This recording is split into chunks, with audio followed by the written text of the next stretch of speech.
What's up, history peeps? Today we're going to be going over South African apartheid from the rise of the National Party in 1948 and the aftermath of all their laws that they're going to pass, all the way to 1960 with the Sharpeville massacre, which changes everything from the nonviolent struggle to now armed resistance if necessary to get the job done in order to end the apartheid racial system.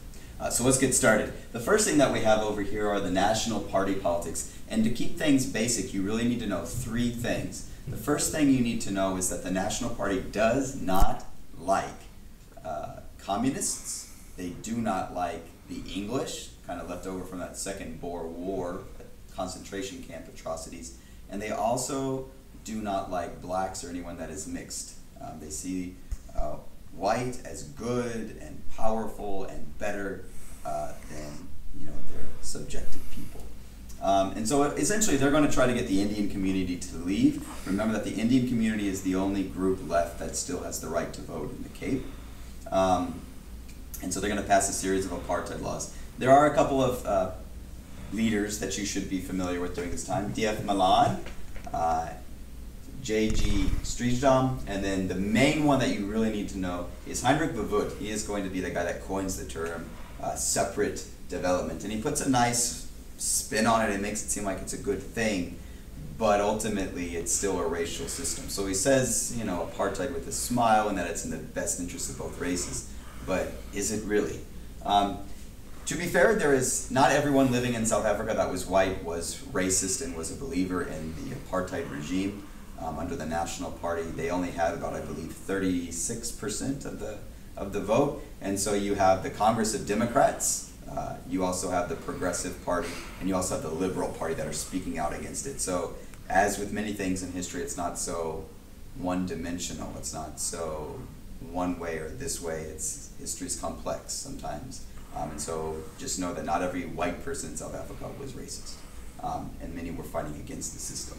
All right, Doorman or riots. Essentially what happens is that being as you have the Indian community aligning itself since the strike of 1946 with the black community, what the government does is tries to create division between these two groups. And that's exactly what happens in the Doorman or riots, where they say, look, blacks are being held back by the Indian community. They're being, they're the more wealthy class. They're more the shopkeepers and the merchants. And so what happens is that this propaganda goes through and blacks start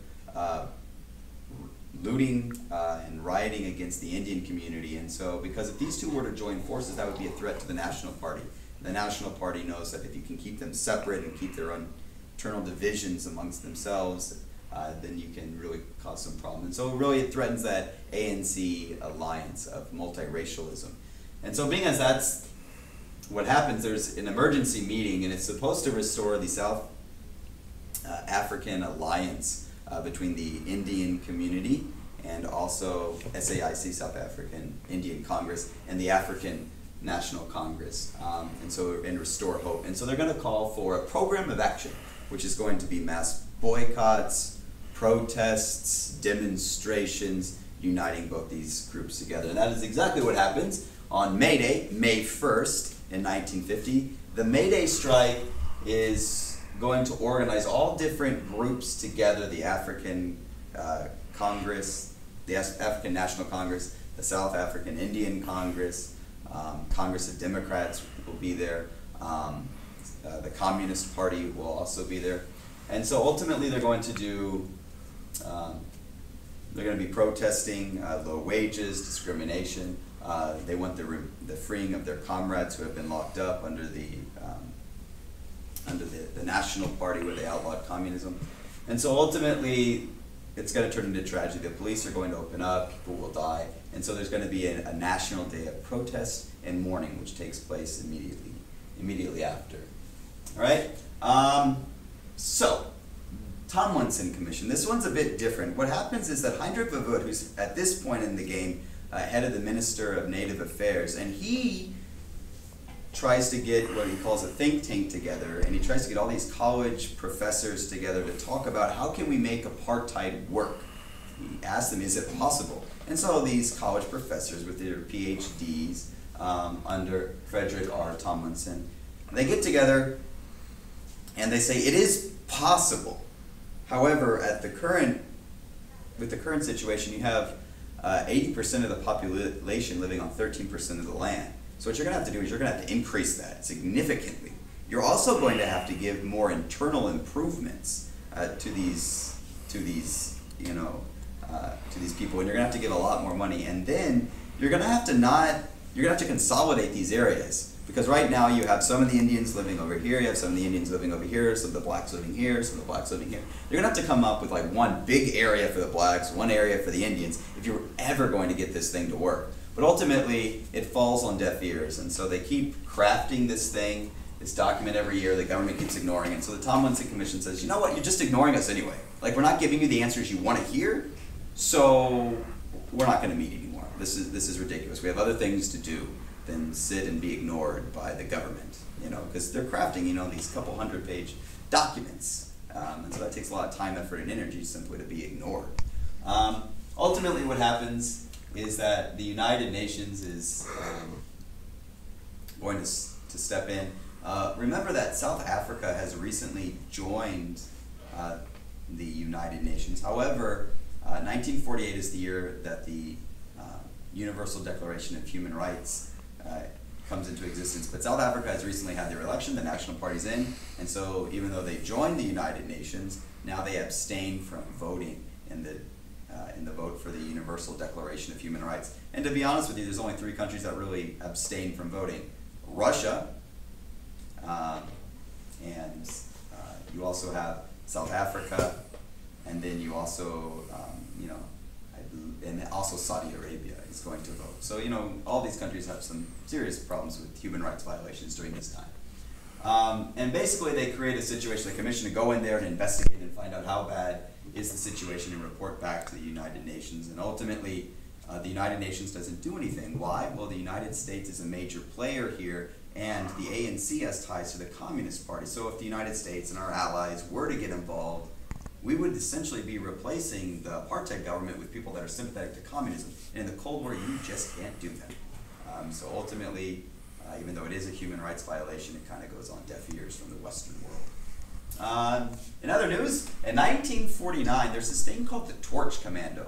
And the Torch Commando is a group of World War II veterans that fought for South Africa. They're white. They come home and they have these torchlight parades saying that taking away the right to vote for the Indian community is wrong, because Congress is proposing that.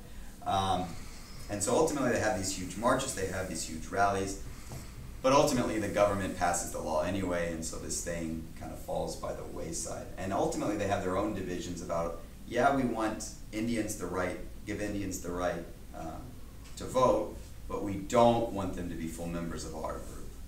So anyhow, so it's kind of a weird thing, a bunch of dudes, white dudes at night with tiki torches, protesting for, not against, the rights of the Indian community. Also, you have the South African Communist Party, and they're going to be, they changed their name from the Communist Party of South Africa, and then after the banning, they switched it to the South African Communist Party. We're not the same organization.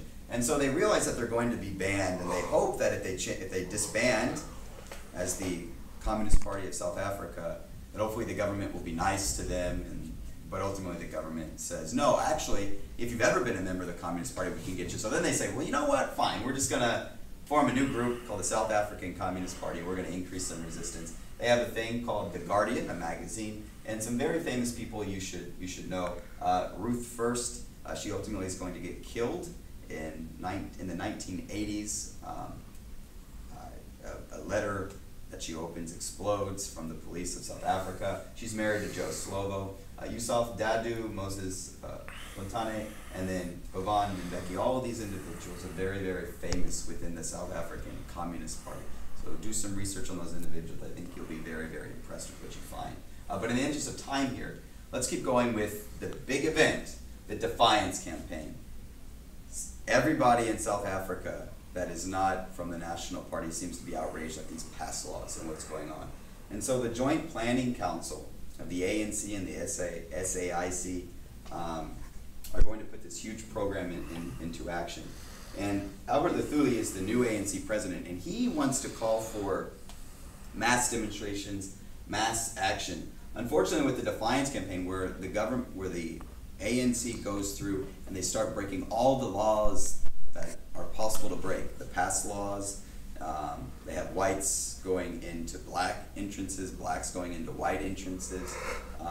So this is happening in the reserves, it's happening in the cities. And ultimately, violence is used, and the government starts using public flogging to get the job done. And so ultimately, the ANC is going to call things off.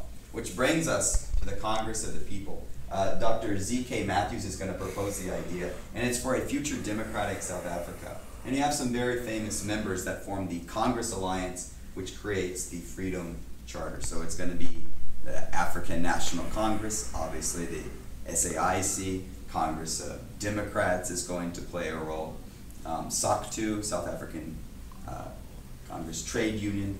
So everybody's going to be coming together, and they created a Freedom Charter which plans for the future multiracial South Africa, saying that South Africa belongs to all the people, and that we are going to have a society free of past laws and free of restrictions and freedom of movement. But ultimately, this goes against everything that the apartheid regime stands for under the National Party.